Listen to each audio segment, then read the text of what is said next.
Welcome to today's deep dive. Usually when you walk into a supermarket, you just see rows of brightly lit shelves and a shopping trolley.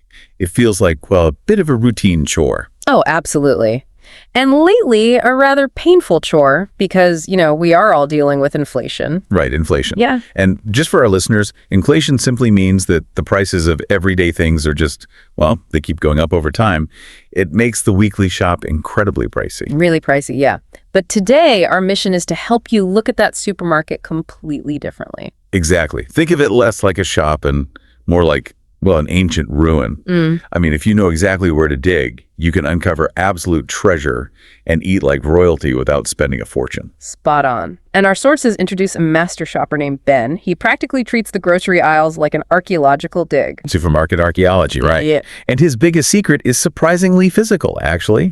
He completely ignores the items right at eye level. Yeah, he crouches down to check the bottom shelves instead. Which is where he found this fantastic bottle of olive oil and some beautiful cheese.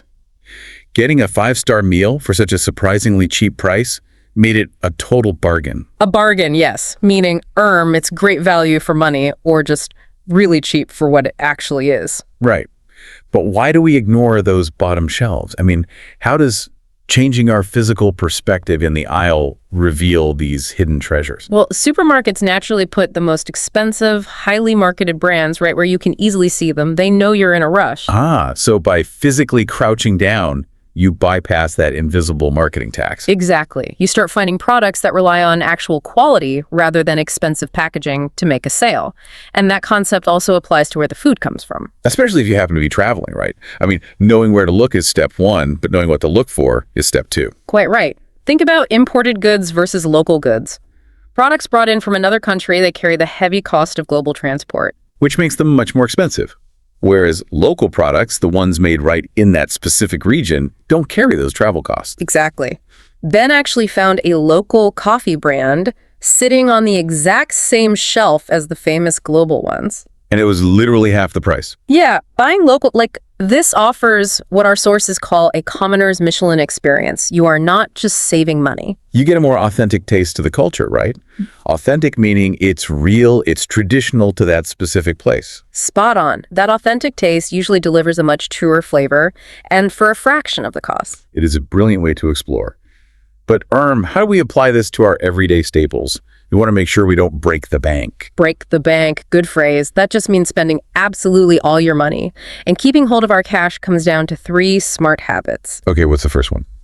Grabbing non-perishable goods, so things like rice or pasta in bulk. In bulk, meaning buying in really large amounts, like those big heavy bags. Exactly. It drastically lowers the cost per kilo. The second habit is choosing seasonal vegetables. Because if a vegetable is naturally growing right now in this season, the farms are flooded with it. Yeah, all that availability means it is incredibly fresh and much, much cheaper. Makes total sense. But looking at Ben's third tip, checking expiration dates for major discounts, that feels a bit risky, doesn't it? I know, it sounds dangerous. Yeah, eating food right next to its use-by date seems like playing with fire. It does, until you look at the timing. This is actually the perfect strategy for finding an immediate premium treat. Oh, so you mean if I spot a really expensive cut of meat or artisan bread, and I plan to cook it that exact same evening? Exactly. The supermarket has to aggressively discount it to get rid of it today, meaning you get a budget gourmet meal tonight. So it transforms the weekly shop into an immediate treasure hunt. It really does. By understanding inflation, seeking out true bargains, choosing authentic local items, and buying in bulk, you are completely armed. Armed to beat the global price increases, yeah. You truly have the tools to be a supermarket archaeologist. Lovely. So as you head out on your next shopping trip, we want you to ask yourself a question. What local, authentic, hidden gem might be sitting ignored on the bottom shelf of your own neighborhood supermarket right now? Just waiting for you to dig it up. Exactly. Shop smart, eat well, and spend less.